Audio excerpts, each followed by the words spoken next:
First, a little bit about me.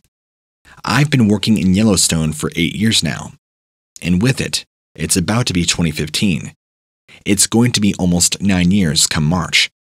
While I've not experienced anything strange myself, at least too much out of the ordinary, several of the people whom I work with have. That's what I wanted to share with you all today. My friend and colleague, who we'll refer to as John, one evening spoke about a strange apparition he saw while working in the area. He was on the lookout for apparently reported poachers, and he noticed a strange light near one of the trees.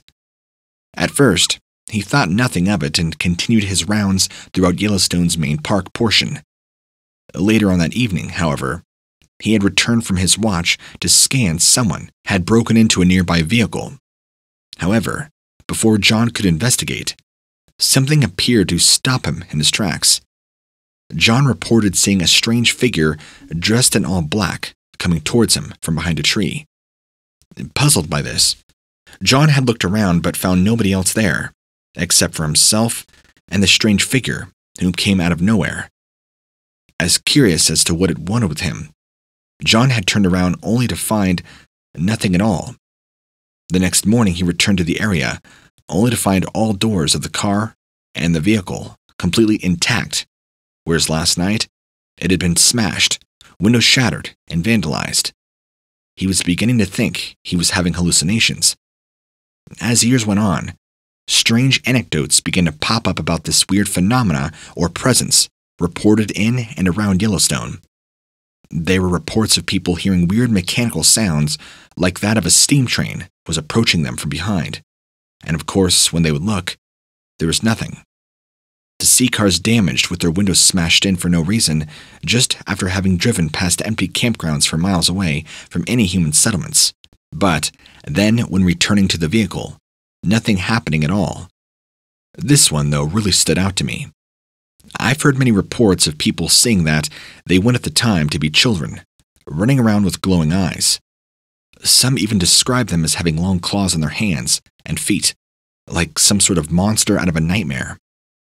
Many people had reported stories about these strange entities, saying that if you ever encountered one, not to ever look them in the eyes at any cost, because if you do, it's all over for you. People who either never returned from their trip, or when they did return, became deranged by this encounter and were sent into a mental institution due to their inability or unwillingness to tell anybody exactly what happened during that night in Yellowstone. The same night, they saw these strange creatures running around. Another female colleague of mine, we'll refer to her as Rachel, has, on multiple occasions, claimed to have seen black-eyed children. Her first encounter with them was when she was on a hunt for a missing child. She had been called in as a part of her duty as a wildlife investigator, regarding some mysterious sightings of aggressive wolves roaming the park, which, up until this day, remains unexplainable. While trying to trace down any leads about this animal sighting, Rachel had encountered something I'm sure many people would not be prepared for if they were to ever see it. As she entered into an area where she believed there might have at one point, or so, been some sort of small compound, or just inhabitants living in tents deep in the woods. Ruffians. Rachel saw what appeared to be a child running around. When she went to ask the child if he was all right, he appeared feral, hissed at her, and when he looked at her, it was revealed he had full black eyes and a mouthful of teeth that reminded her of an alligator. He jumped 20+ feet up into the air like something out of a paranormal movie and disappeared. She was so shocked by what had just happened, she immediately called her superiors to report the incident. This is one of the few encounters where a person had been brave enough to actually go public with it, at least public within her work environment, and, surprisingly, she's not ended up in an insane asylum for the rest of her life. Yet another friend of mine, Daniel, who has worked here the longest, claims to have seen a strange bioluminescent humanoid at nighttime. Back in 1995 to 1999, a large amount of these sightings had been taking place. His first account with this was on an expedition with a group of very good friends while they were all camping in Yellowstone. Around 3 or 4 in the morning, Everybody was asleep while Daniel was on watch. When he saw what appeared to be two small figures almost floating through the air that were transparent, Daniel wanted to make sure this wasn't just the hour of tiredness playing with his eyes, decided he would try and make contact. As soon as he began speaking, before they even had time to turn around and answer, Daniel says he felt a warm feeling in his body, followed by a very strong surge of energy that went through him. He described the feeling like electricity, and then everything went black. The next thing he knew, he was awoke at 8 o'clock in the morning. Nothing had happened. Afterwards, he then complained of the searing pain in his side after that night. While many scans were done on him, nothing medically was wrong or evident, but the pain persisted for years afterwards. Another time while camping near Grand Prismatic Spring, Daniel saw what appeared to be a shape-shifting being. To quote Daniel exactly, "It was one of those really cold nights where you could see your breath condensating under the bright light of the moon. I was hunkered down between a rock and a shrub when I saw what looked like a cloaked figure making its way out of shadows, floating near the ground, casually walking through the spring. Daniel called for this being to come closer to him, thinking it was a person. But after taking 5 steps towards it, Daniel claims he heard a very low-pitched, inhuman voice say, 'Your death is soon.' And everything once again went black. When he awoke, everything was normal as before. No sign of anything odd happening, aside from the memory which plays vividly inside his mind constantly, rewinding itself over and over, like a bad song. In 1996, there was a massive increase in sightings reported by tourists and employees, all alike, reporting several different kinds of supernatural-like cases, all having to do with humanoid sightings. Some of these beings were covered in scales and reptilian-looking, while others were canid or ape-like in appearance, covered in hair. What is interesting about these sightings was that the majority of them were reported around the Grand Prismatic Spring and Norris Geyser Basin. In 1997, there was yet another increase in people reporting seeing humanoid beings coming out of the forested area at nighttime. Many employees who had been working for years in Yellowstone claim that they have never seen anything like this before, and it's really beginning to scare them due to the fact that they believe nothing is really being done about it. It's as if these things are watching us at times. I feel they won't let us leave the park until we figure out what is going on with their presence here. It's becoming more and more clear this is not just one thing, but many things, Daniel has told me. Within the next few years after these reports were made, there was almost no further activity, aside from minor things, like someone suddenly vanishing or dying of strange skin diseases. It was not until 1999 when several people came forward with their stories to be told. Richard, who also works at Yellowstone currently, a man I'm also friends with, where 3 times he has seen what appears to be a humanoid creature that looks as if it's paper thin. The only way he could describe it is that it was completely see-through, translucent, with 2 glowing eyes. Like it's 2-dimensional, he described it. And one night, during his shift, he was driving towards Midway Geyser Basin when out of nowhere, he sees this being standing in the middle of the path he was going to take. He, scared for his life, slams on his brakes, and this being starts coming toward him, as if it were going to run right through him. He says it's the scariest thing he has ever seen in his entire life, and after it had almost completely walked through him, he drove off as fast as possible. Now, according to Richard, when I had asked him about how this would affect me if I were to see these beings, he told me they would paralyze you from shock and what they looked like. But regardless of them looking horrible, they have not yet acted in violence. Yet. I have many more stories to share, but I'll end this post here for now. I'd love to know any thoughts or comments about these. There's too much of this going on from real credible people for all of this to have been faked.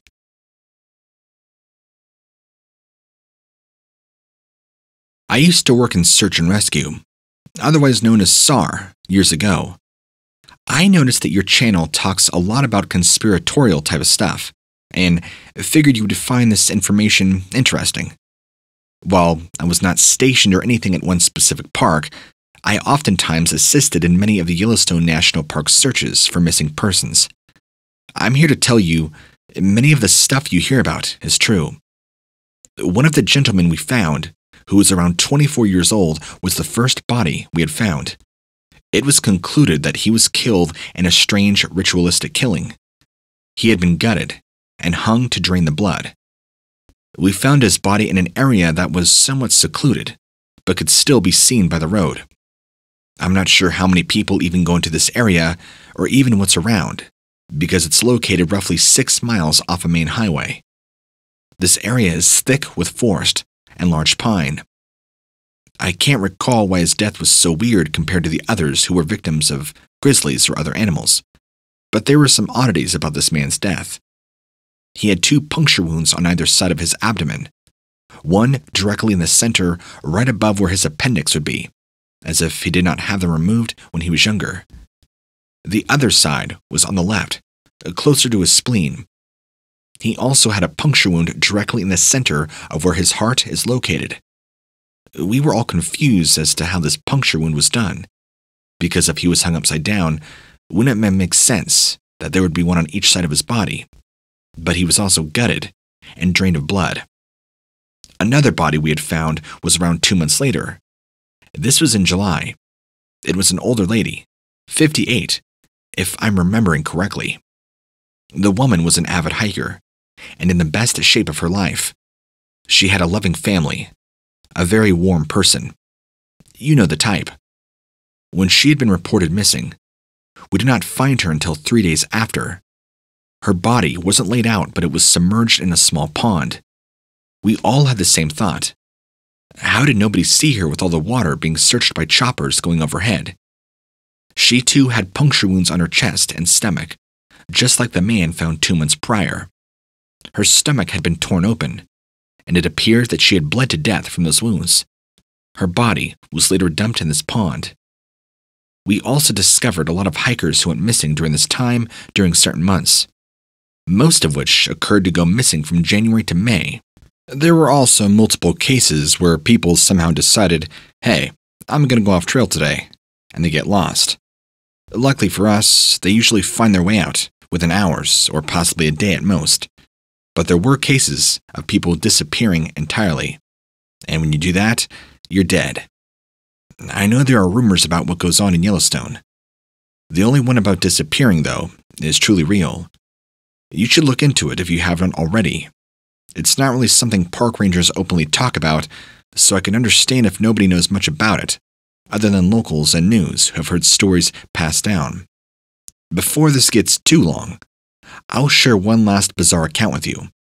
This last one is actually the disappearance of an entire family. Mother, father, son, and daughter. Ages 35, 31, 17, and 14. While their bodies were never recovered, only pieces of the remains were eventually found miles from their original location of disappearance. A skull fragment was recovered in an area surrounded by empty cartridges.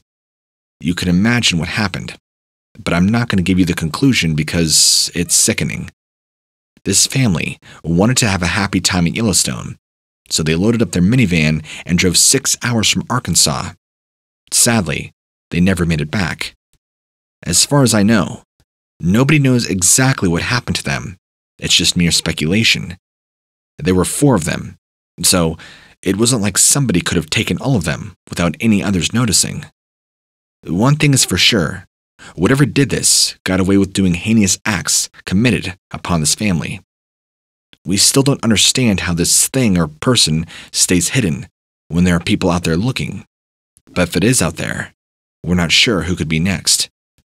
No suspects have ever been found in any of the cases listed, but they are linked to other cult-style murders that occurred in the U.S. between July 2005 and August of 2012, all of which happened to occur within 300 miles of each other, most occurring in Colorado County, actually. The only link I can provide is this correlation that they all had puncture wounds on their bodies. This was about the last thing we found, but I'm scared people will think it's fake, so I'm hesitant to post this. You seem like a fairly trustworthy individual who has good intentions with what he does on YouTube. So, if you decide to post this, please make sure millions of people are aware of it, because there are some serious, strange things going on down here in the Wild West.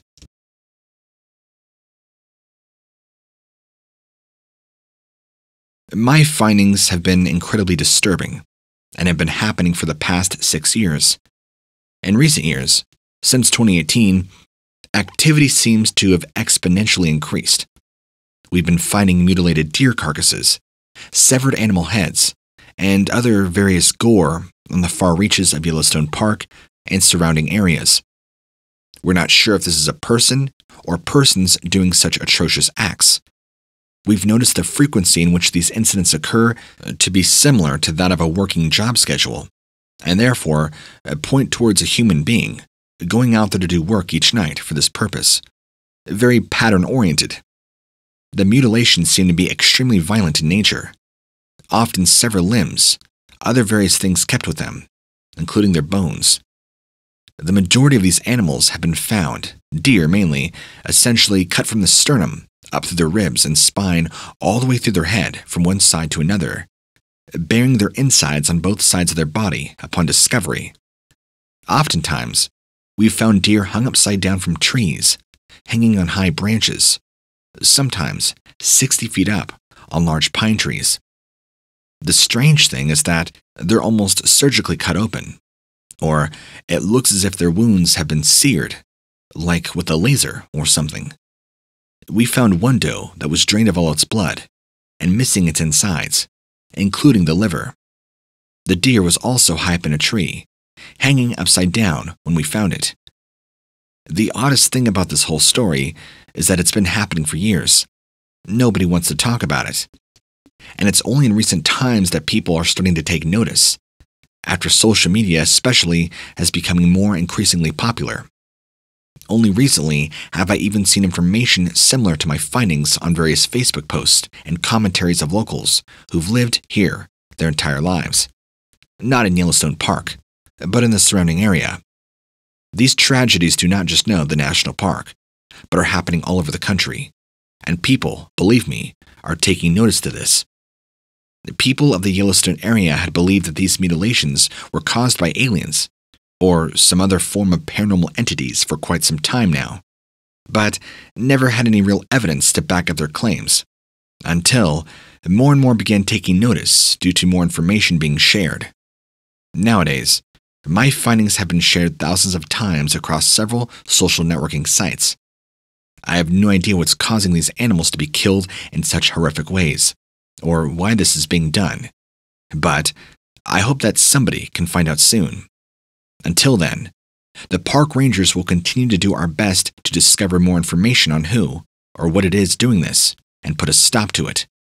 The animals deserve justice for all the lives they've lost at the hands of whoever or whatever is responsible.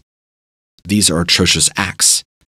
However, there's speculation that it's possibly being done by a large alpha predator, such as a bear or maybe a wolf.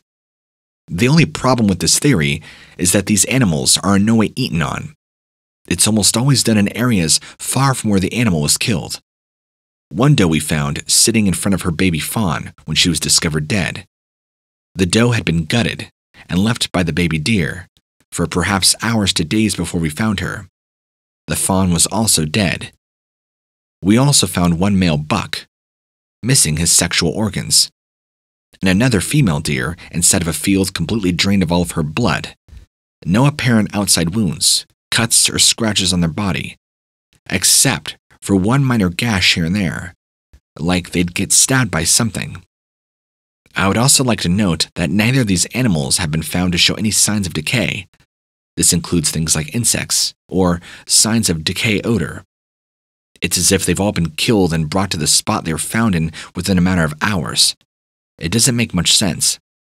And the rangers here in Yellowstone have had reports from various visitors who claim to have seen or heard something while traveling along these areas, even more so late at night.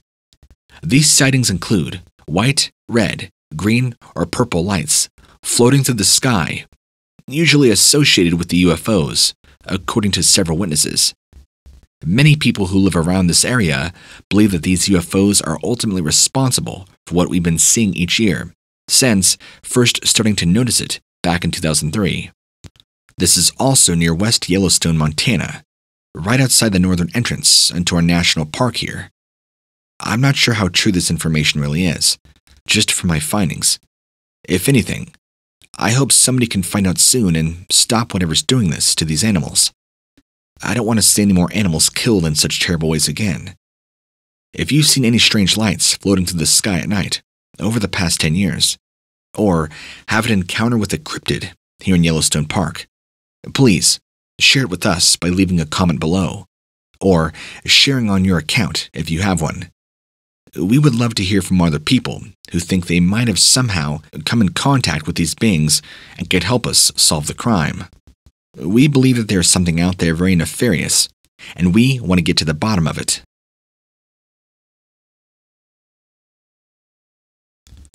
I'm not sure if you're a believer in things like skinwalkers, but I'm here to tell you they are real. A few weeks back, I was on patrol with a fellow ranger of mine when we noticed an unusually high level of wildlife activity just going on outside Yellowstone. We approached the area as close as we could without being seen. We were able to take a closer look at what was happening. It looked as if there was some kind of cult happening just yards away from the park's borders. The gathering itself looked to have been small, but it had been going on for hours. As we continue on investigating and observing, we noticed blood sacrifices being made to what we assumed was some kind of skinwalker. We don't really know what they're capable of exactly, but it's clear something is going on near the park, and we believe it has occultic ties. We decided to report this, but our up-aboves seemed very uninterested and unimpressed with what we had. It's as if we were expected to see these things happen. And the more I think about it, the more I realize that they've been happening for quite some time now. Nobody apparently wants to do anything about it. We rangers are supposed to be protectors of Yellowstone, and yet it's like we feel so powerless against the threats that are growing, right under our noses. So, here I am. I also know this isn't the first report we've had about this. In fact, back in 2001, a tourist by the name of Mary Gilbert was killed in her tent after she approached a skinwalker disguised as a deer, apparently. I've seen skinwalkers myself, although they can look different from what I assume are Native American descriptions. They have humanoid features, but are closer to being something straight out of your worst nightmares. Don't get me wrong, they could shapeshift, and you'll never know what they really look like.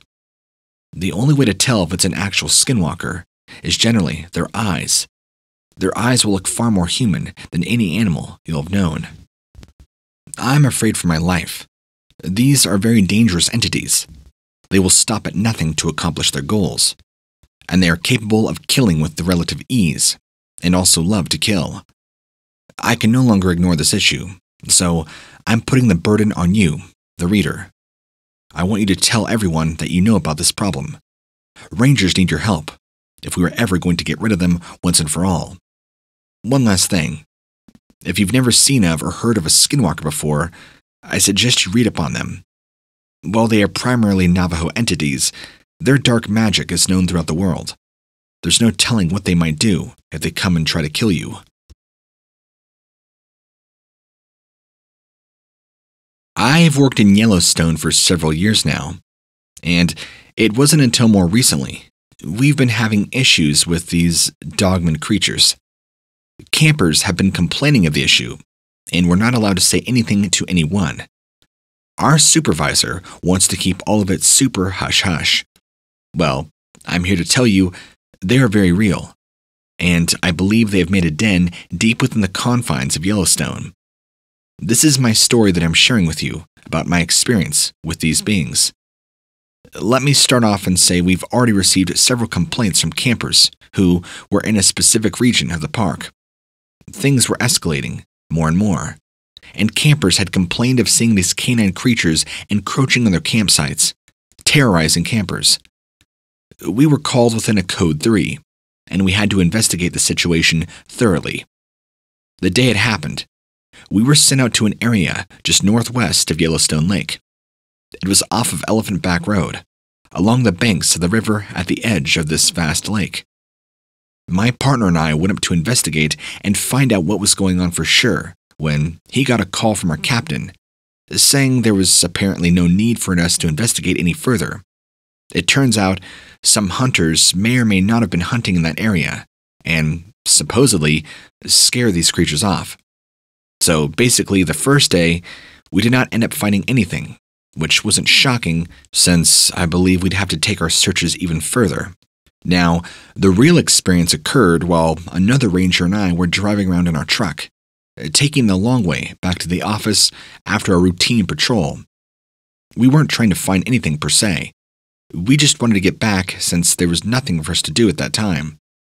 We had taken the East Fork Road down along Libby Creek until it intersects with one of the main highways out of there, which is Elephant Back Road. That's when he saw something big run up across the road ahead. We slowed down, drove closer, thinking maybe it was a grizzly bear, because they are known to be found in this area of Yellowstone, very close to people's campsites. We stopped about 30 feet away from where we saw what looked like giant dog prints in the dirt. The ground was still frozen, and we could clearly see 3 large bipedal canid prints. They were easily as large as a grizzly print. These things had to have been about 13 inches by 8 inches wide, and they had these deep toe impressions on the bottom too. That's what really made me and my partner and I look closer, because we weren't sure what we were seeing right away. They almost looked like bear tracks if you just glance at them, but you notice right away how much wider than your average bear print they were, which led to me thinking it could not be a grizzly or a black bear. So we both just sat there for a minute, trying to wrap our minds around what we saw. He asks me to get out of the truck. I did, and he told me to check the other side of the road for any more prints. It wasn't until after I got back into the truck that my partner said, "We need to get out of here." I don't know why, but if somebody has been working around Yellowstone Park long enough, you learn to trust them and what they say.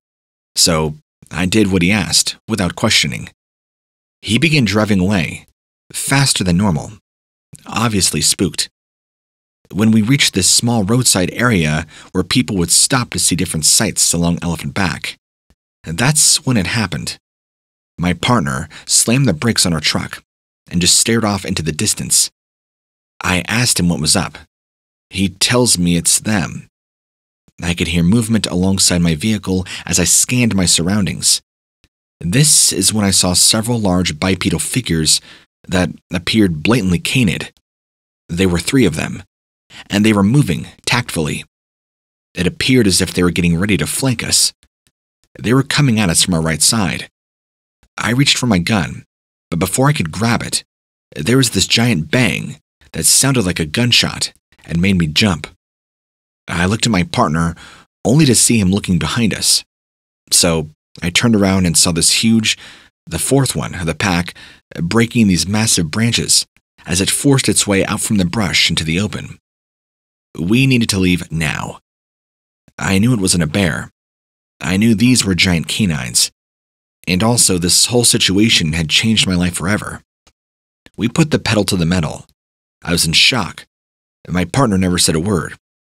Once we got back to the station, he went straight to his office, shutting the door. I knew he was never going to speak about this with anybody. We were told very early on to not make reports of this kind of stuff. In fact, things of this nature had their own category, but I'm already saying too much as it is. Now, for the record, this was my partner and I's very first experience with these things during the whole initial shock of all the werewolf talk among crew. Well, we would later learn some of us are very much so cryptozoology enthusiasts. We would be educated and learn that this is actually a dogman, and werewolves don't technically exist. Fast forward to about 6 months later. It's now later on in the fall, October, actually. The activity from these creatures had died down, and we decided against looking out for these creatures. People had stopped complaining and reporting the sightings. And like I said, there was really no more signs of them, at least in the adjacent areas. However, I had received word from my supervisor that the sightings were now starting back up, and we were beginning to have more missing hikers than usual. My supervisor believed it to be the work of these creatures, and desperately wanted me to go investigate to see if we could locate their den. I wasn't happy, but we did what we needed to do. We got an early start and making it to the trailhead by noon of the following day. It was our colleagues' last day of work, so we had more than a few people with us. The rest were going to meet up with us later on that evening at our campsite, which happened to be on the Elephant Back Mountain where most of these sightings would take place. It was also this very same place that my partner and I had encountered them initially, only on the other side, across from where our campsite would be. We all knew not to get out of our vehicle while we were there. It's what they wanted after all, right? So we kept alert while we drove around in one of the backcountry sites. We had been tracking the pack's movement for some time, but could not locate their den appropriately. Since they were getting closer to the touristy area of the park, we needed to put an end to this. That night, we made plans for the next day to go around and try to chase them off. We woke up early in the morning, after barely any sleep at all that night, going back into the woods to look for those things. We believed we had located the source of their den after carefully going over some highly researched coordinates on the GPS. It was clear that something had been visiting this site very frequently. We believed it to be these creatures. We decided it would be best to camp around here at night and wait for them to return, so our plan was to ambush them and take them out. We went back to our vehicles and made sure we had enough supplies, plenty of weapons. We all met up on the Elephant Back Mountain and began setting up camp for the night. The sun had now set, and we all sat around the campfire as we talked about life and work stories. Out of nowhere, branches began snapping and breaking right near the vehicle. I ran over there immediately with my rifle drawn, only to find one of these things standing there by my vehicle. It looked pissed. Without hesitating, I took a shot, only to have it flinch and run off. I heard a rustling, so I thought it was safe to go check out on the situation. My partner went with me, and we found tracks all around our vehicle after this thing had fled. We decided that the two of us would take a position on the top of the ridge, while one stayed below near our vehicles. My assumption was they were trying to lure or possibly surprise us using one of their own as bait. After 20 minutes had passed, my partner still had not come back down yet. So I climbed down slowly, thinking I had missed something like they had ambushed him. But no, he wasn't there. He must have ran off into the forest after hearing gunfire. I began regretting this entire thing. Maybe this was all a huge mistake to pursue after all. I kept pushing onward, serious about defending our position. I radioed back to camp and told the others what was going on. I heard more rustling in the forest, but could not make out any distinctive sounds. The trees were far too thick for me to see anything from at the top of the ridge, so I took my chances and went down there instead. After about 20 minutes or so, the next thing that happened felt like a blur. Just an explosion of pain all over my body, and suddenly, I found myself being dragged through the woods, again, with these tight arms holding me. I was knocked nearly unconscious, and I knew it was these things. They were going to kill me. About another 30 minutes later, I regained consciousness, I believe, by one of my colleagues. I was beaten and scratched up pretty good. She said these things had dragged me through the forest, near where their den site was, and that we had apparently gotten too close. They were now getting aggressive because we figured out where they rested and where they lived. She saw them dragging my body, and after firing several rounds, they dropped me and fled off in the direction where she believes their den is at. We knew we could not risk anything else, so we went back towards the campsite at Elephant Back Mountain, radioing for help, so these things wouldn't finish us off. It was then that we were greeted with several military personnel pulling alongside a road. About 5 trucks in all lined up, men in black suits from an unidentified government branch, all jumping out with M4s to greet us. We were told to stay inside one of the vehicles, as they all began marching into the forest where we had just come from. This is when I finally saw these creatures for myself.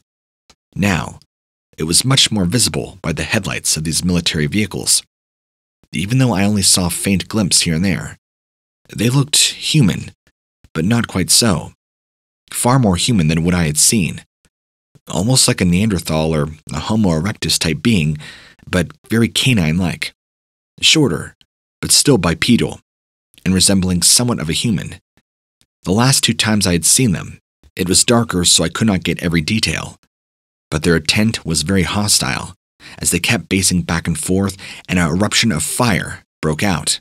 After the men stormed through the woods after this thing, we didn't see anything else afterwards. These men also possessed very strange alien-like weaponry. I don't mean alien in a literal sense, I mean weaponry that's very foreign to what I've seen. Within minutes, we were quickly escorted back to the primary station and told to keep quiet. The military was taking care of the situation. My injuries were not too severe, and they healed in a matter of weeks. I'm still not allowed to go back out there since my superiors think this is all too traumatizing, and they have strict orders not to allow any of us to interfere with their ongoing investigation. I just want answers at this point. What are these things? Where do they come from? And why is the military apparently trying to cover up their existence? I have so many questions that desperately need answering. For now, though, I'll just recount my tales with these humanoid creatures, in hopes that somebody has any idea who or what they are, can give me something to know. Weird things have been going on here in Yellowstone. A hiker died here about 2 months back. We were called out to check out his campsite with the ranger that found him. It was not a bear attack. Nobody has seen anything like it before. It's like he was impaled, actually. And we got to talking to one of the people that had saw him before this happened. Here is their story. I was camping with my friends at Yellowstone National Park when I had heard a loud bang behind me. I turned around and saw nothing, but it sounded like wood striking wood. I continued doing whatever it was that I was doing, probably messing with the campfire, stoking it or putting more wood on. A couple of moments pass, and before I knew what had happened, my chest felt like it was on fire, and I fell unconscious. When I woke up again, there were 2 rangers standing over me, asking if I was okay. Apparently, a man close by, the one that I had told them about, had been impaled. I can't remember anything else about that night, except feeling like I, too, had something stabbed into my chest, although nothing. We didn't see anything unusual, but the neighbors next to me also talked about seeing a strange, dark, shadowy figure standing at the edge of the clearing while we were actually showing up to camp. They didn't say anything because they didn't want to spook us. The ranger said he had not seen anything, but stood by our story because he wasn't working that day, so there was no way he could have known about what had happened. It's a weird place, I'll tell you that much. Well, the very next day, we were going on a hike through one of the trails in Yellowstone, passed by some rangers who wanted to speak to us about the event. They said they needed our help because somebody had died the night before, only miles away from where our campsite was at. This was separate than the man who was impaled, but it sounded like something similar had happened nearby, and these rangers wanted to take us there to see if we had known anything about it. Anyway, that's their story.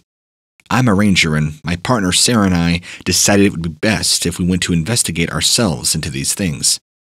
We also got called out to an area because of a group of separate hikers said they saw something, and we wanted to check it out. The area that we went to was actually pretty close to where the other rangers were at. I think this is what freaked them out about us going there alone. When we got there, we found a different place than we had expected. Somebody must have started a fire, among other things. There was an old fire ring, and a strange pile of rocks stacked in the middle of this clearing. We also began feeling an ominous feeling, but we decided to push in farther. When I was patrolling the outskirts of Yellowstone National Park, something startling and unexplainable happened. My partner Sarah and I were walking through the dense forest when we heard a loud bang behind us. It sounded like a tree falling. We turned to see what was going on and saw nothing. So, as we continued walking, we could tell that something wasn't quite right. We kept getting these little bouts of immense dread, but could not pinpoint what it was we were feeling. Then, all of a sudden, we felt very warm, and the hairs on our necks standing up. Someone or something was watching us. We both spun around and, this time, could clearly identify two glowing red eyes staring at us from behind a bush about 10 feet away. The creature walked out from behind the bush, and I was able to see it in its entirety. This being had incredibly thick, dark hair all over its body, except for his face, which appeared human-like but more Neanderthal. He walked on two legs, just like that of a man. And the most striking feature of this humanoid was its incredible height and size, which easily reached above 8 feet. As I've stated, it looked more Neanderthal, with very similar bone structure and prominent brows. Its cheekbones were also very pronounced, and its eyes reminded me very much of an owl. It came towards us, and we quickly realized we had to get out of here. We ran back towards our vehicle, while we kept looking over our shoulder every step of the way. As we drove away, we could see the being now standing there at the edge of the clearing, still watching us as we had driven away. We got to the point where we could not see it anymore, but worried it was going to follow us. We were freaked out, and so much so, we kind of lost all sense of direction. We made it out and came back to the ranger station, where we told them our story, asked if anybody else had reported any strange sightings as of late. They said a group of hikers, like what I described to you in the beginning of the story, had seen a tall, dark creature roaming in the woods nearby. But this was about 2 months ago, and no reports were ever followed up with. They gave us directions back to the main road, where the sightings had apparently happened. Anyway, I'll never forget what happened in Yellowstone. What we saw. What was it? Could it possibly be the elusive Bigfoot? Or was this simply a figment of our imaginations? Are we even credible? I'm a park ranger. But first, here's a little more about me. My name is David. I'm 33 years old, and I love the outdoors. I've always loved being outside, especially in Yellowstone and the backcountry. A few months back, I decided to go on a 2-week trip into one of the more remote areas of the park. And this is where my story begins. I just finished setting up camp for the night, and I had heard something that made me freeze.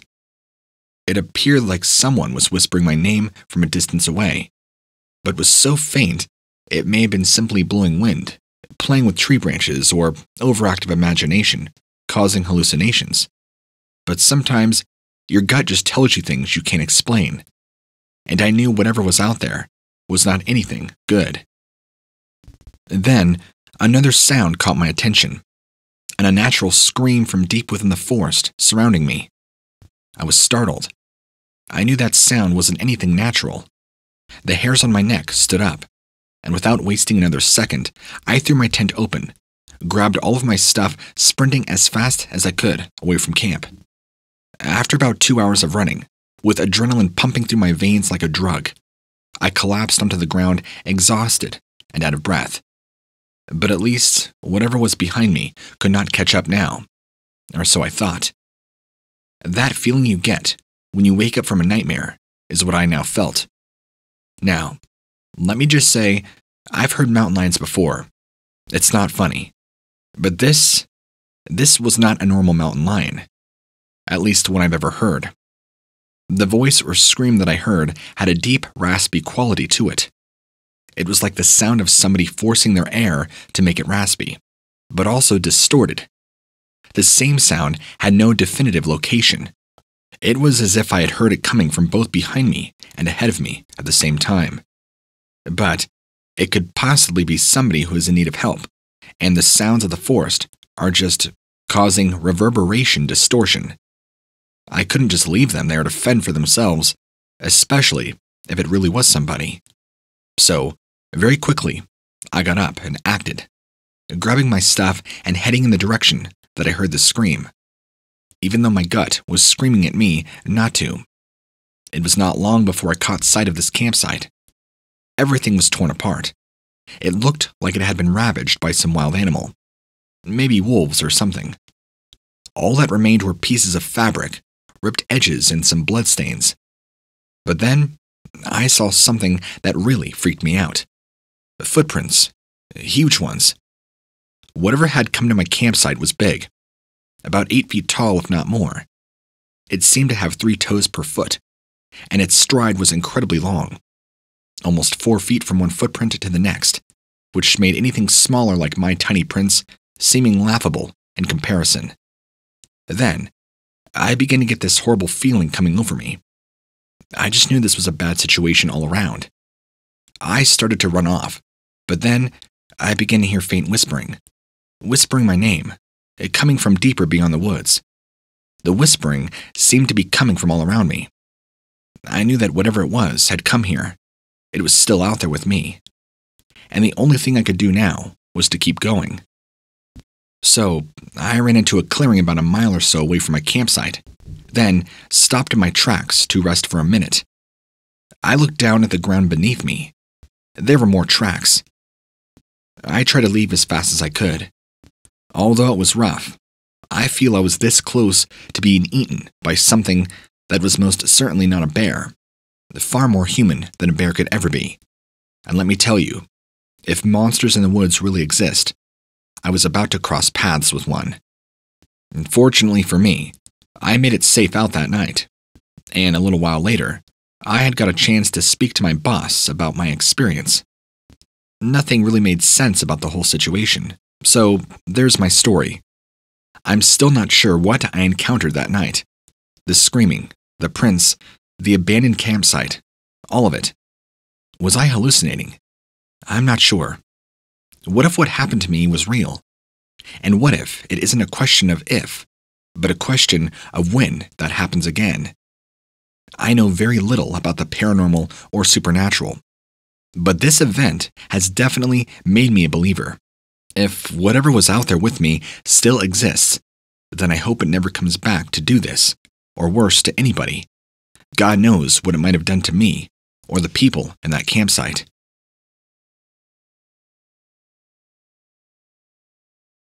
Not my story, but a family member of mine who wishes to remain anonymous while sharing his Bigfoot sighting story with me. He still works as a ranger for the National Park of Yellowstone, but here's his story. I was driving home one night. It must have been around 10:30 or 10:45 p.m. I was driving down a long stretch of road, high grass on either side. This area of the park is more remote, but there are some tent sites scattered throughout here and there. My car hit a large bump in the road, which made me veer slightly to the left. When I looked straight ahead at that moment, I saw what I thought was a bear, sitting up on its hind legs, just staring at me within 20 feet of where my car had drifted towards. So, as any person would do, I tried to speed off out of there, because if you've ever seen what a grizzly bear can do to you, it's bad news. But for some reason, this thing didn't even flinch, and I lost control of my body. I decided to take a second look. My body involuntarily slowed down, and I feel like I rolled down the car window involuntarily as well. The thing never budged an inch, until my car got close enough. It started to rise up off the ground again, but at this point was now about 30 feet away from me. Its head must have been taller than my shoulders.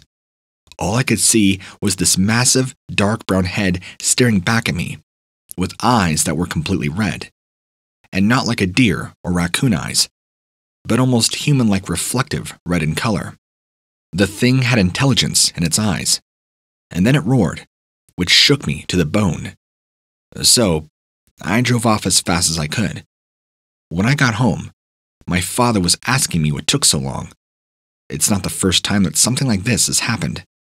Apparently, about 20 years ago, when he was still a ranger at Yellowstone, him and his partner were out patrolling at night. and they too saw an 8-foot tall, what they thought was a brown bear, walking on its hind legs. Upon closer inspection, both men agreed it was not a bear. This thing looked just like the encounter I just shared with you. I'll never forget him saying, "They know we're always out here at night, and one day, some tourists are going to get eaten up if these things start to become more known." So that's his story.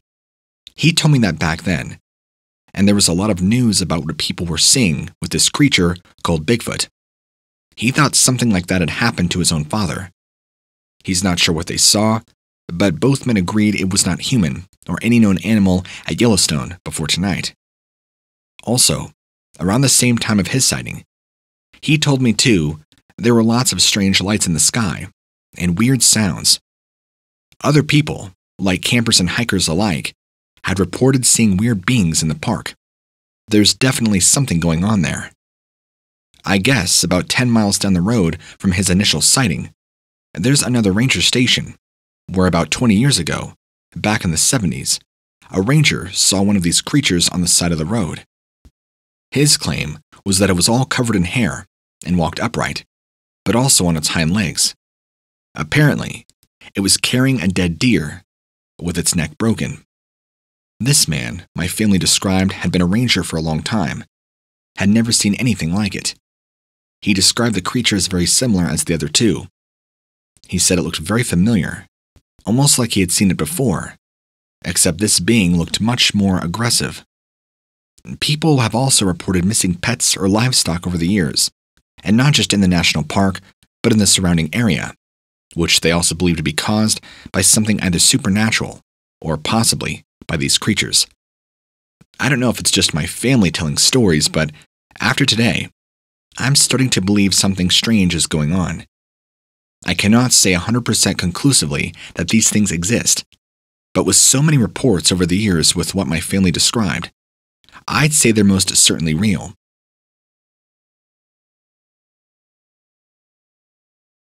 The following account was given to Colorado curator T.E. Stein during a phone interview with Bob Jackson in 2003. Recently, Jackson gave permission to submit his account. Jackson, also known as Action Jackson, was legendary among park supporters, notorious among outfitters and scofflers. His enforcement of the park rules and regulations. He is retired since 2004. Few people have ever known Yellowstone's backcountry and its wildlife like Jackson did. The first time I heard anything was in the mid to late 70s. An outfitter and I were riding up to Fan Creek in the northwestern section of the park. Up the drainage and Stellaria Creek, we heard a sound that just kept going and going. It was probably a mile away. It filled the entire valley, kind of like 1,000 elk going to their death. I could not believe this thing had that much volume for that long of a period of time. He had never heard anything like it neither. A couple of weeks later, I was coming up from Sportsman Creek, taking a trail which comes out of Fan Creek. I was 11 miles back in, high up in subalpine fir meadow complex. I was on a steep side hill with horses and in woods, but down below, about 40 to 50 yards, there was kind of a fairly flat meadow with dense subalpine thickets. There were these low fir growths that have a centerpiece tree and then everything kind of cone shapes to the ground. They were about 20 yards wide or so. The horses were flaring their noses and snorting, like they do when a grizzly bear is really close. But I could see fairly good all around, and I could not see any signs of a grizzly bear. So I began looking down below me, and the horses were very agitated. They were wanting to get out. I held them, but only with effort. I looked down to see where Grizz was, and I saw a deer at the edge of the thicket. All at once, it bolted and started jarring ahead, perpendicular to me. Right then, coming out of the other side was this thing that was running on 2 feet. It was black like a bear, and it had long arms and ran. I think I held it there for 30 seconds, but it got scared and then came out. It ran, but not super fast. It ran to another thicket and went at an angle out of the thicket to another thicket, about 50 yards away, At this point, the creature was 75 yards downslope. It kept hitting these thickets trying to get away from me.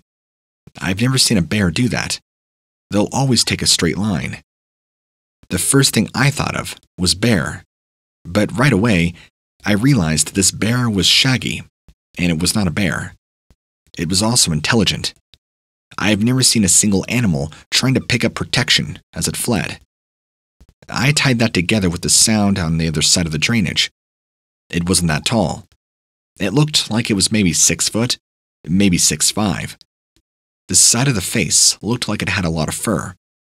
Most of the time, it was angling away, so I only got a good look at the head for probably the first 10 steps. The proportions of the torso, it looked more stocky than anything else. I even noticed the arms swung more than a human's would, and it did not have elbows cocked. This is no hoax. I've ridden maybe 50,000 to 70,000 miles in the backcountry on horses, and you encounter a lot of bears when you do that. This thing, whatever it was, the horses looked straight down to it. One guy I met in the northeastern section of the park. He was camped illegally. He said he had heard a noise real close to him. I made him describe it. He said it was probably within 20 yards. One other outfitter heard that sound also.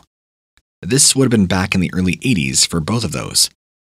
Another time, a crew examining the blister rust, a disease of white bark pine in the 1970s, came on an elk in the southeastern corner of the park.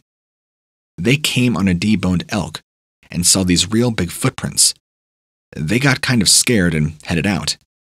On that same trip, they heard really weird noises up near Mountain Creek. One time, I was skiing into Heart Lake on the thoroughfare. We were maybe 5-6 miles east of the road, and myself and the others. All at once, we saw these footprints going across the trail.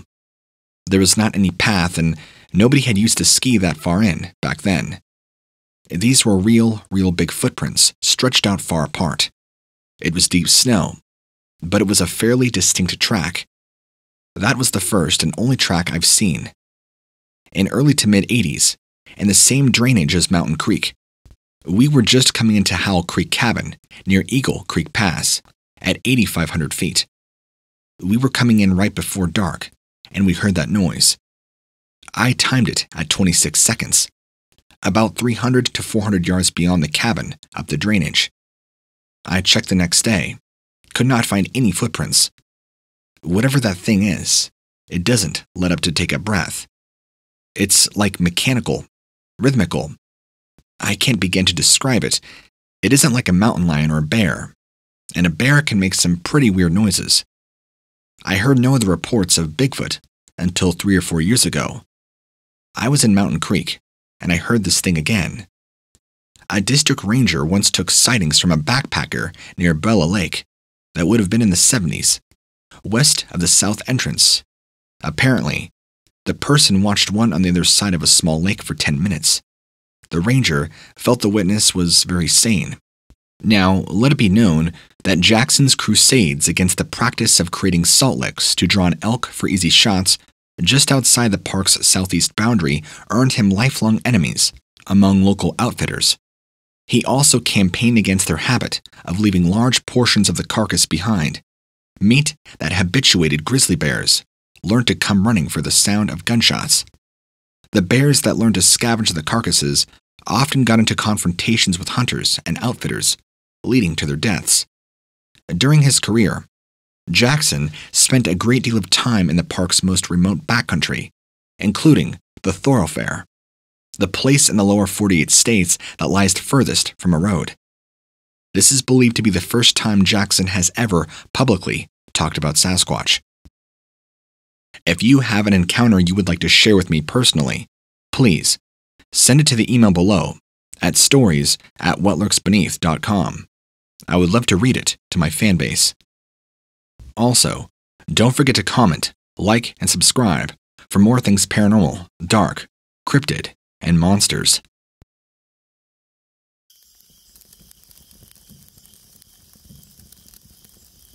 Before I became a teacher, I had a very short-lived career as a ranger.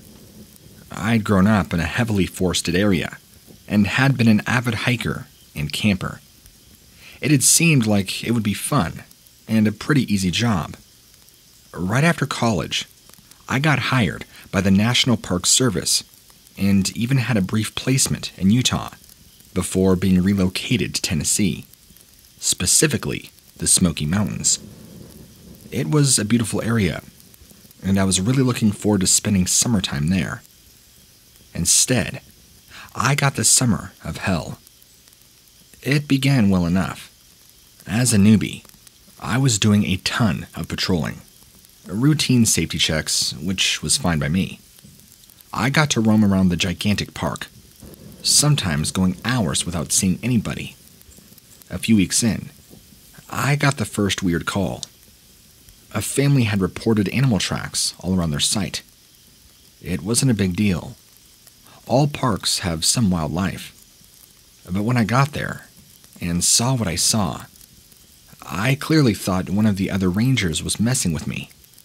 That maybe it was a hazing thing for the newbie, me. There were tracks, but they were weird. They definitely were not canine or bear. They were human-shaped, but huge, with claws at the end. I checked out the area, took some pictures, and then helped the family get another campsite. I turned the pictures into my boss, expecting her to laugh and give up the joke. Instead, she was pretty angry. She thought I was the one playing the joke. I asked her to come out to the site with me, but by the time we did, the rain had washed away all prints. 2 weeks later, I get another phone call. This one was worse. The campsite had been completely trashed, tents shredded, everything nearly destroyed. Luckily, the campers had not been there at the time. This camp was in a very grassy area, so there weren't any footprints. But I did find some light brown tufts of fur on the ground. This time, my boss saw the destruction herself. She marked it in the books as a bear attack. The fur didn't resemble anything like a bear, though. It was much longer. Finally, in early August, I got a call about a lost pet. A young couple had been walking their dog, and it had slipped its collar off, taken off into the woods. They were devastated. A few of the other newer rangers and I got picked to head off into the woods to find the dog. We broke off into pairs, knowing that going too far off trail was dangerous.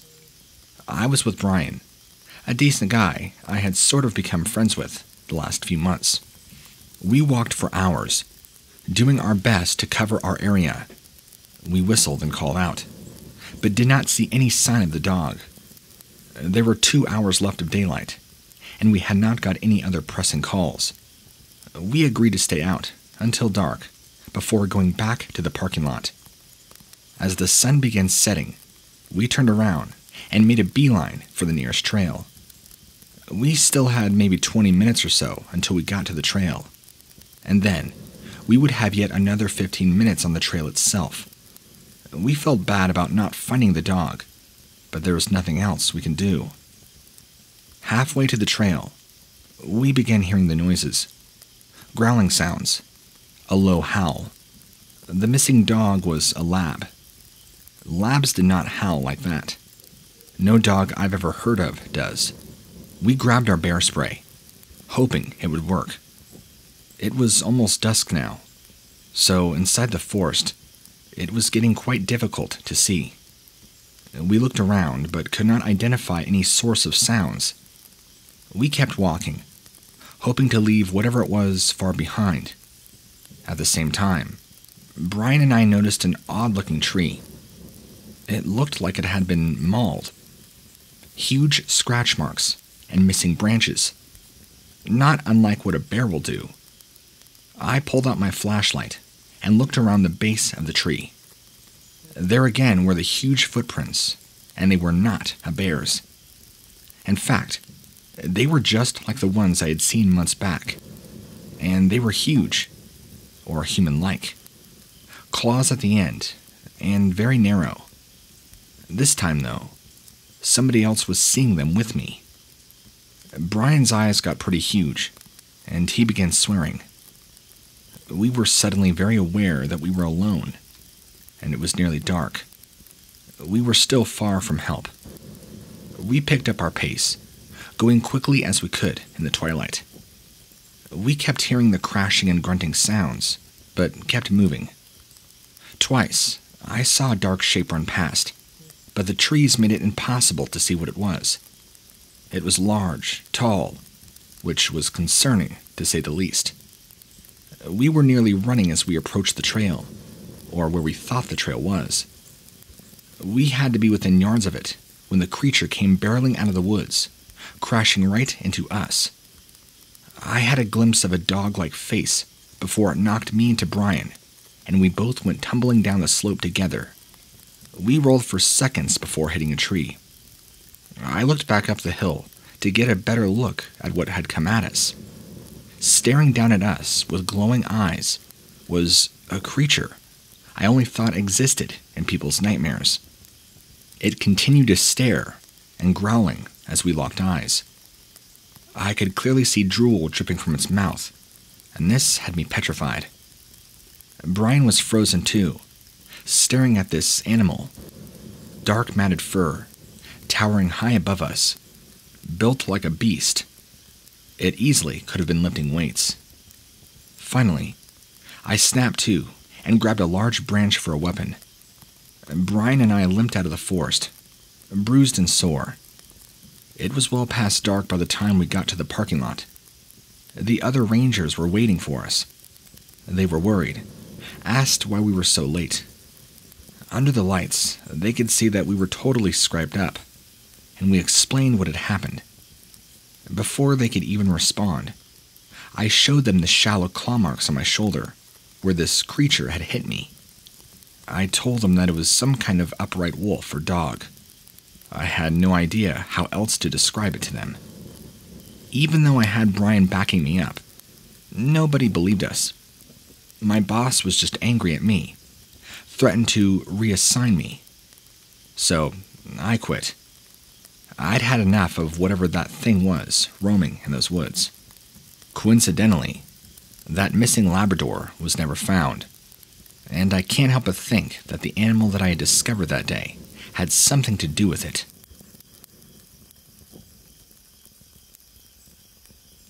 Two years ago, another ranger and myself found a giant pentagram in a small clearing of trees drawn on the ground, like 20 feet in diameter.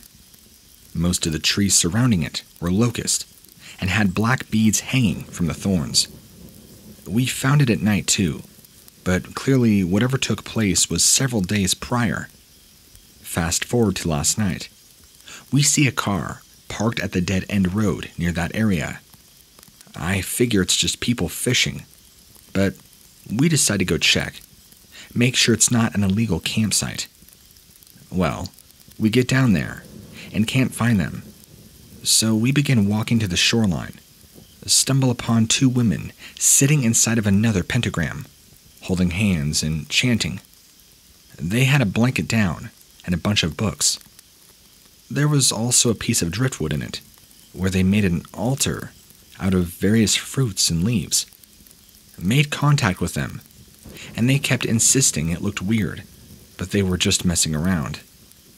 Mid-conversation, the woman grabs this green canvas bag, kept clutching it, while I try to figure out what exactly they're doing. I was pretty creeped out, but kind of decided they were just weirdos, and ultimately weren't harming anything. They admitted that they had been here before, and that site we found 2 years ago was indeed them. And told them to make sure they don't leave anything behind this time, and left. Still unsure exactly what they were doing. We figured it must have been some related to the eclipse last night. Who knows for sure? That wouldn't be my first experience or dabble into occult-related experiences being a park ranger. That stuff happens out here far more than you would think. Far more than you can ever imagine.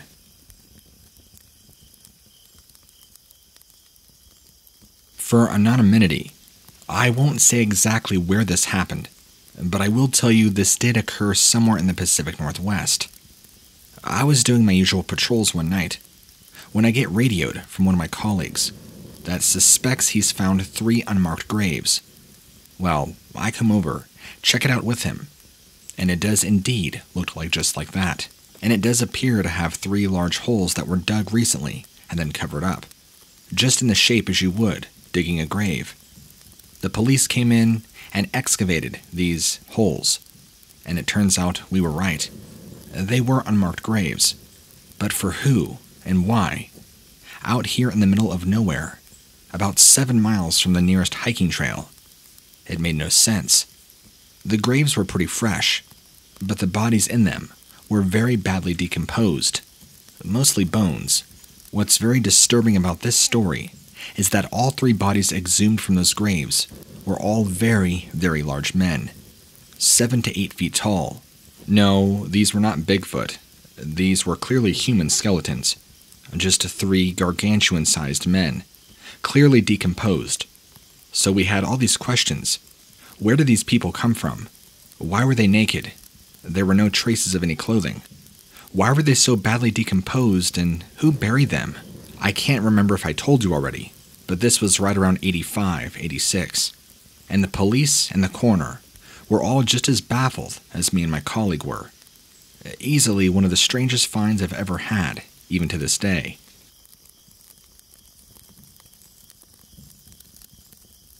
I work at quite a rural park in Massachusetts. We have a small nature trail that we have never really seen much pop up on before. However, the past few weeks has been different.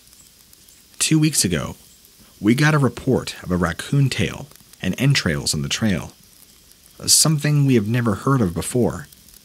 So, we went down, and right where the fork is in the trail, the only place that everybody would see, there is a pile of intestines in the middle of the left trail, and a severed raccoon tail in the middle of the right trail.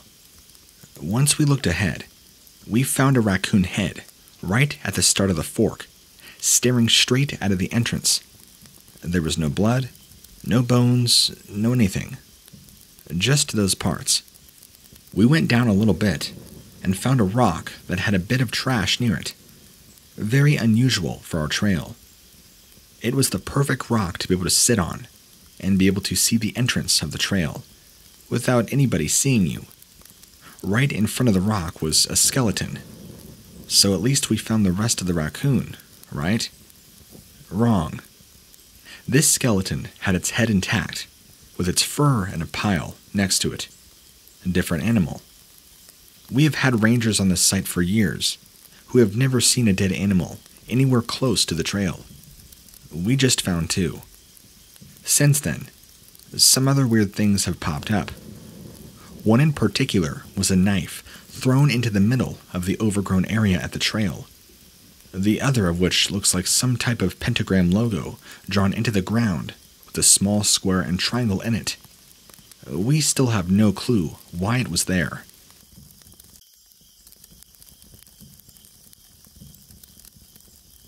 I'm going to try my best to keep not only my identity anonymous, but even some of the parks I worked at unknown and undisclosed for the time being. I don't want my information connected to my past work history at all, just for my own protection. Not to mention, any previous colleagues could easily trace this back to me if I opened up on too much information. I worked for a park ranger service for well over 20 years, mainly all around Colorado State. I've been a part of and worked on numerous search and rescue missions, and have just done my normal rounds as a patrol officer. You bet that I've had my hands full in things you probably wouldn't even believe. Nothing like seeing a portal, or demons coming out. Nothing that absurd. But I've seen things that I can't explain with my own eyes, or the circumstances that I found myself in. Today, I would like to share with you a few of the strange things that has happened to me while working as a ranger. The very first one that comes to mind is also the first in the chronological order of my history. Again, for the sake of anonymity, I won't tell you exactly what river, but it's one of the many main rivers that runs throughout the entirety of the state of Colorado. We had a hiker go missing. Search and rescue turned up unsuccessful in its attempt to rescue this hiker. In fact, no remains, nothing were ever found, and the whereabouts of that hiker remained unknown. About 7 or 8 months later, since this occurred in January of that year, now going to July or August, and people were reporting seeing in the evening and nighttime a miscellaneous random cloaked figure. This person or thing was seen to wear all black in like a hooded cloak, walking around the park.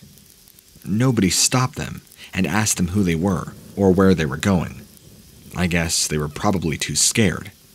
But I myself saw the same figure multiple times, sometimes during the evening and sometimes at night.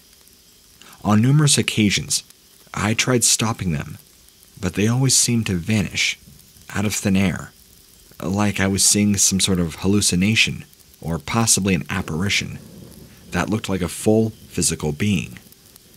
Now, here is where the story I just told you and this black hooded figure tie in together. One day, I was doing my rounds along this river when I see this figure walking out in a part of the path that we're not supposed to go, at least for tourists. Us rangers can. Determined to get a hold of whoever this cloaked figure was that had been somehow managing to elude every ranger there, I pursued him or her for about a good mile or so, keeping about 200 yards behind him or her, watching them as they seamlessly crossed this very rocky and hard terrain, almost like it was nothing.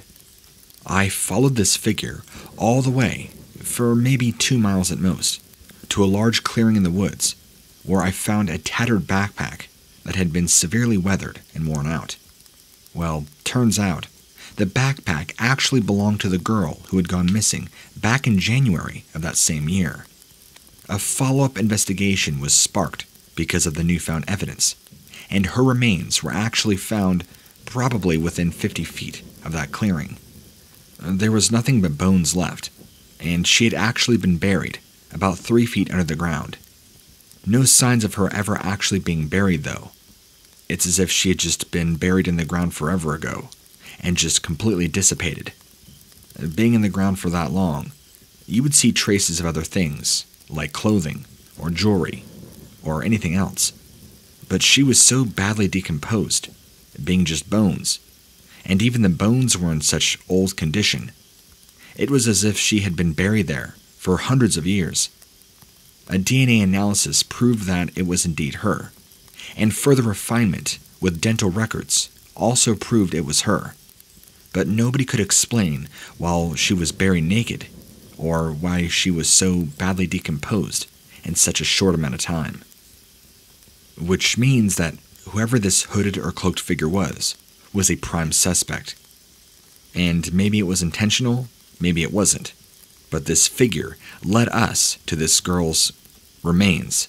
Police and all of us rangers from then on out were on high alert, thinking this person, whoever they were, walking around the parks were very dangerous. And what's even worse, this cloaked figure was being seen all around the state, not just in this park, which means that it could have been a cult, more than one person. But by that fall, a month or two later, all sightings of this mysterious cloaked person completely vanished, ceasing completely.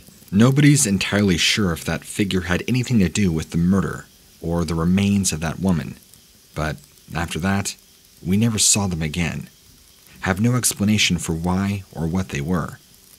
Many, including I, believe it was a person or a group of individuals responsible, a part of a massive cult here in the state of Colorado, also responsible for many sacrifices and murders, which we also believe is responsible for many missing persons. Which brings me to my next story. I remember the year. It was 1999, the summertime, and a man who was an avid fisherman and outdoorsman. His first name was Bill. I won't say his last name. He had gone missing under mysterious circumstances. His family was camping in one of the larger state parks in the state. One morning, the family woke up to find him not in his tent, his sleeping bag vacant. Everything he owned and had was still right where he had left it when he had fallen asleep. But he was missing. No trace of him anywhere. Even though there was an outhouse nearby and a bathroom, nothing. Nobody had reported seeing him. No traces, no footprints, nothing. When there was a search and rescue put on, dogs could only trace his smell about a half a mile into the woods, and then abruptly stopped at a large incline, about a 300-foot incline to be exact. Then, about a month or so goes by, and I hear from a fellow colleague that they had found a severed hand, knifed into a tree. So imagine a hand, severed, and then a knife placed through the palm, right into the tree. Once found, DNA tests were ran to see and determine who it could have belonged to. Everything pointed back to Bill, which again reopened yet another investigation. But why? Why would his severed hand be 7 miles north of where he disappeared? It made no sense. The person who found it was a lone hiker on a solo 50-mile hike journey through the Colorado state. And after thorough investigation of the surrounding areas, of not only where Bill disappeared, but where his severed hand was found, there was no evidence, no blood trail, even no scent trail. The dogs refused to go past the 100-foot perimeter of where his hand was, and they acted very strange, which is very weird. Even the knife that was found going through his hand into the tree was also tested, but no DNA would come up. Only Bill's DNA. It's yet another gruesome mystery that still remains unsolved. Oh, and another horrifying detail that I did not want to forget. While this specific investigation was going on, and I've only heard this a handful of times, this being one of those cases, keep in mind that when researching and when out on the field, it was daylight savings time. Sundown wasn't till around 7:38 p.m. at the time. But somehow, when they had found the hand and were thoroughly searching the surrounding areas, it got dark at about 4:30, 5 p.m. Only in that area though, because when radioing away to a completely different area, maybe 50 miles, the sun was still out. Something unexplainable was causing darkness, or the illusion that the sun had gone down. I understand if you read this and probably think I'm crazy, but I'm telling you first-hand accounts from not only me, but my colleagues as well. Strange, unknown experiences nobody can really explain off. The only thing we can do is just be completely baffled by what we've all gone through. Which leads me to my third and final experience that I will share with you today. This was right around 2007. I was down in the southern portion of the state. Again, I won't name the nearest town, but it's not a small town. And I was doing a casual patrol when I began to smell a very strange smell.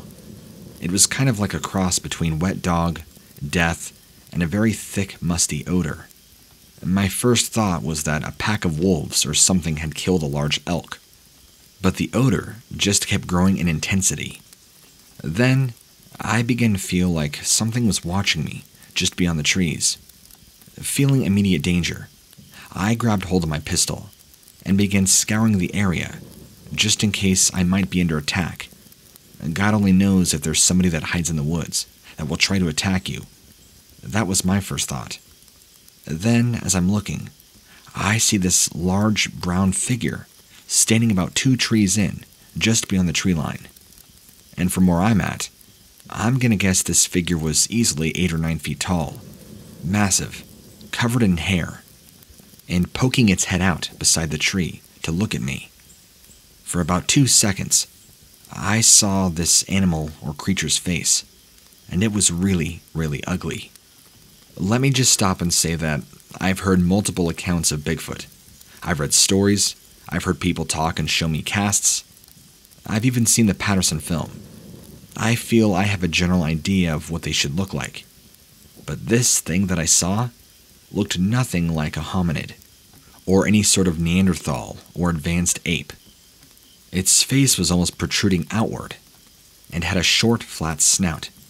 Think of like a bulldog. And had large, nasty, gangly teeth sticking all out of its mouth. It almost kind of reminded me of some kind of troll or orc from like maybe the Lord of the Rings, except covered in thick brown hair all over its body. The eyes were a dull red, very dark, very set in its skull, and it had massive long claws at the end of each of its fingers as it grabbed a hold of the tree and watched me. It didn't look like it was angry or aggressive, just very intently watching me, as if it was waiting for me to see what I would do or how I'd react. As I'm looking at whatever animal this is, or whatever it could possibly be, I keep hold of my pistol, because, frankly, I have no idea whatever this thing is capable of, and I was not taking any chances getting ready to find out. After maybe a few more seconds of intently watching me, it pulls itself back behind the tree, completely concealing itself from all visibility. I keep my pistol at the ready, just in case whatever unknown animal this is decides to act on instinct and attack. Maybe 20 seconds goes by, but when you're in that continuous state of fear and paranoia and anxiety, 20 seconds seems like 5 minutes. Everything kind of just went back to being calm again. Noises returned around me. The smell kind of dissipated, including the carcass death smell, and I never saw the figure move anywhere. I did investigate, and I never saw it behind the tree, even when I looked. So I have no idea where it could have gone. There's no secret trap door. There's nowhere that it could have gone without me seeing it. So where exactly did it go from being behind the tree? It's like it just vanished. But I'll tell you what, after that little stint in that portion of the trail, I more than had my fill for the day. And so I got out of there, even though the sounds had returned, and the smells had dissipated, and the feeling of being hunted was gone. I heavily opted not to take that same route again the following day. I want you to keep in mind that these are only a handful of experiences that I've dealt with personally. I've had more. I've had colleagues who've dealt with stuff that are far more terrifying, far more strange, and far worse. Maybe sometime I'll talk to them and have them tell their own stories. But for now, I'll just leave you with these. I hope you find them entertaining. My goal is that whoever you read this to, or if you do decide to come forward with this and go public, share this information with your own audience. My hope is that it will help others go public with their own experiences, instead of fearing ridicule, being paranoid by what others may think or judge. It's best to get the truth out there and let people know that there's things going on, things even as a ranger I couldn't explain, that I was told to not talk about or write off completely. I've kept so much of this information suppressed for such a long time. You probably wouldn't even believe the sleepless nights that I've gone through, the many bottles of liquor I've drank down just to process, to keep this information subsided. But maybe this information getting out there will benefit for the better. I sure hope it does.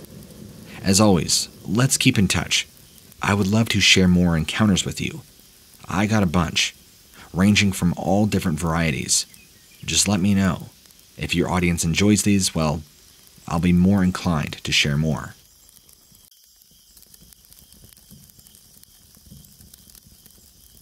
I'm going to try my best to keep not only my identity anonymous, but even some of the parks I worked at unknown and undisclosed for the time being. I don't want my information connected to my past work history at all, just for my own protection. Not to mention, any previous colleagues could easily trace this back to me if I opened up on too much information. I worked for a park ranger service for well over 20 years, mainly all around Colorado State. I've been a part of and worked on numerous search and rescue missions, and have just done my normal rounds as a patrol officer. You bet that I've had my hands full in things you probably wouldn't even believe. Nothing like seeing a portal or demons coming out. Nothing that absurd. but I've seen things that I can't explain with my own eyes, or the circumstances that I found myself in. Today, I would like to share with you a few of the strange things that has happened to me while working as a ranger. The very first one that comes to mind is also the first in the chronological order of my history. Again, for the sake of anonymity, I won't tell you exactly what river, but it's one of the many main rivers that runs throughout the entirety of the state of Colorado. We had a hiker go missing. Search and rescue turned up unsuccessful in its attempt to rescue this hiker. In fact, no remains, nothing were ever found, and the whereabouts of that hiker remained unknown.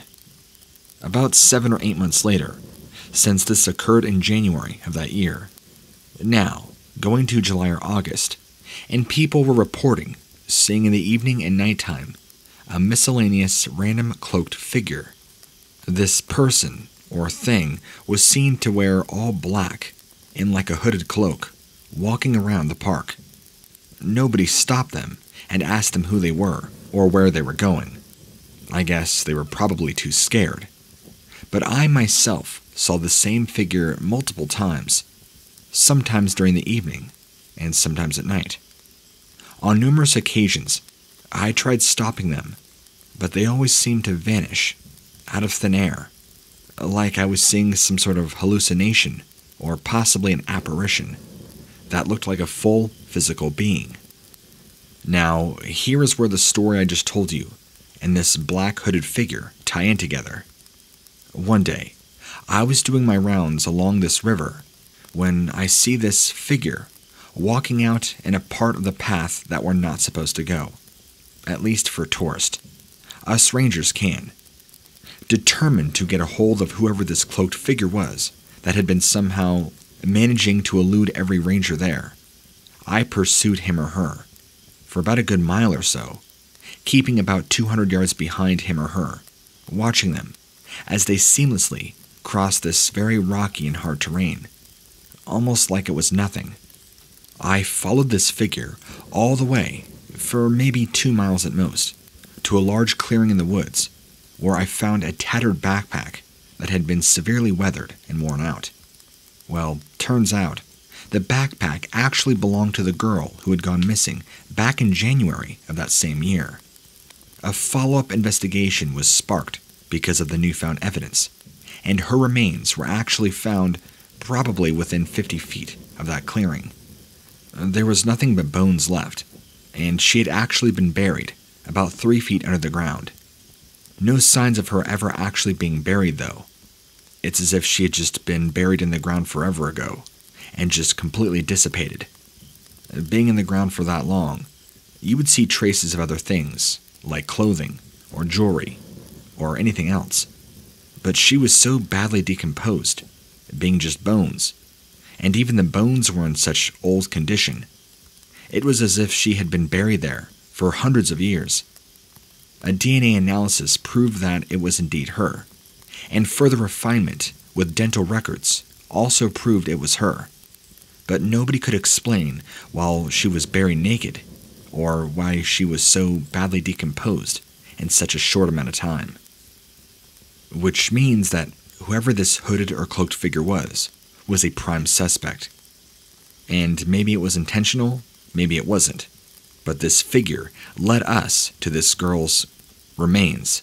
Police and all of us rangers from then on out were on high alert, thinking this person, whoever they were, walking around the parks were very dangerous. And what's even worse, this cloaked figure was being seen all around the state, not just in this park, which means that it could have been a cult, more than one person. But by that fall, a month or two later, all sightings of this mysterious cloaked person completely vanished, ceasing completely. Nobody's entirely sure if that figure had anything to do with the murder or the remains of that woman, but after that, we never saw them again. Have no explanation for why or what they were. Many, including I, believe it was a person or a group of individuals responsible, a part of a massive cult here in the state of Colorado. also responsible for many sacrifices and murders, which we also believe is responsible for many missing persons. Which brings me to my next story. I remember the year. It was 1999, the summertime, and a man who was an avid fisherman and outdoorsman. His first name was Bill. I won't say his last name. He had gone missing under mysterious circumstances. His family was camping in one of the larger state parks in the state. One morning, the family woke up to find him not in his tent, his sleeping bag vacant. Everything he owned and had was still right where he had left it when he had fallen asleep. But he was missing. No trace of him anywhere. Even though there was an outhouse nearby and a bathroom, nothing. Nobody had reported seeing him. No traces, no footprints, nothing. When there was a search and rescue put on, dogs could only trace his smell about a half a mile into the woods, and then abruptly stopped at a large incline, about a 300-foot incline to be exact. Then, about a month or so goes by, and I hear from a fellow colleague that they had found a severed hand, knifed into a tree. So imagine a hand, severed, and then a knife placed through the palm, right into the tree. Once found, DNA tests were ran to see and determine who it could have belonged to. Everything pointed back to Bill, which again reopened yet another investigation. But why? Why would his severed hand be 7 miles north of where he disappeared? It made no sense. The person who found it was a lone hiker on a solo 50-mile hike journey through the Colorado state. And after thorough investigation of the surrounding areas, of not only where Bill disappeared, but where his severed hand was found, there was no evidence, no blood trail, even no scent trail. The dogs refused to go past the 100-foot perimeter of where his hand was, and they acted very strange, which is very weird. Even the knife that was found going through his hand into the tree was also tested, but no DNA would come up. Only Bill's DNA. It's yet another gruesome mystery that still remains unsolved. Oh, and another horrifying detail that I did not want to forget. While this specific investigation was going on, and I've only heard this a handful of times, this being one of those cases, keep in mind that when researching and when out on the field, it was daylight savings time. Sundown wasn't till around 7:38 p.m. at the time. But somehow, when they had found the hand and were thoroughly searching the surrounding areas, it got dark at about 4:30, 5 p.m. Only in that area though, because when radioing away to a completely different area, maybe 50 miles, the sun was still out. Something unexplainable was causing darkness, or the illusion that the sun had gone down. I understand if you read this and probably think I'm crazy, but I'm telling you first-hand accounts from not only me, but my colleagues as well. Strange, unknown experiences nobody can really explain off. The only thing we can do is just be completely baffled by what we've all gone through. Which leads me to my third and final experience that I will share with you today. This was right around 2007. I was down in the southern portion of the state. Again, I won't name the nearest town, but it's not a small town. And I was doing a casual patrol when I began to smell a very strange smell. It was kind of like a cross between wet dog, death, and a very thick, musty odor. My first thought was that a pack of wolves or something had killed a large elk, but the odor just kept growing in intensity. Then I began to feel like something was watching me just beyond the trees. Feeling immediate danger, I grabbed hold of my pistol and began scouring the area just in case I might be under attack. God only knows if there's somebody that hides in the woods that will try to attack you. That was my first thought. Then, as I'm looking, I see this large brown figure standing about 2 trees in, just beyond the tree line. And from where I'm at, I'm gonna guess this figure was easily 8 or 9 feet tall, massive, covered in hair, and poking its head out beside the tree to look at me. For about 2 seconds, I saw this animal or creature's face, and it was really, really ugly. Let me just stop and say that I've heard multiple accounts of Bigfoot. I've read stories, I've heard people talk and show me casts. I've even seen the Patterson film. I feel I have a general idea of what they should look like.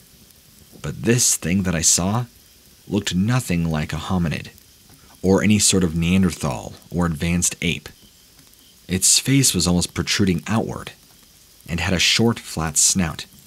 Think of like a bulldog. And had large, nasty, gangly teeth sticking all out of its mouth. It almost kind of reminded me of some kind of troll or orc from like maybe the Lord of the Rings, except covered in thick brown hair all over its body.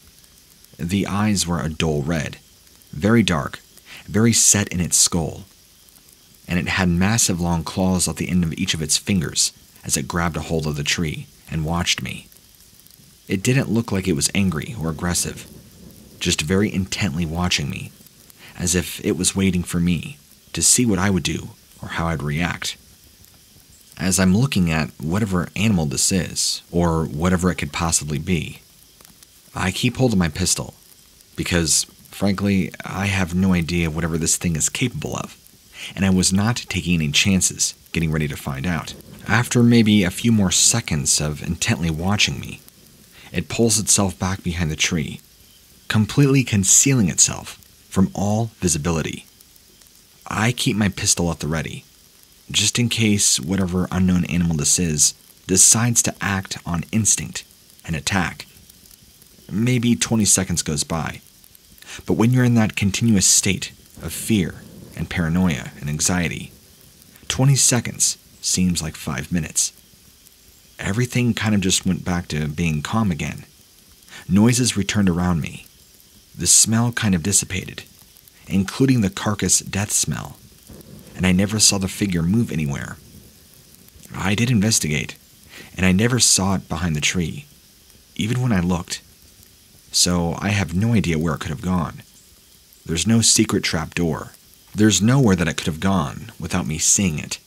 So where exactly did it go from being behind the tree? It's like it just vanished. But I'll tell you what, after that little stint in that portion of the trail, I more than had my fill for the day.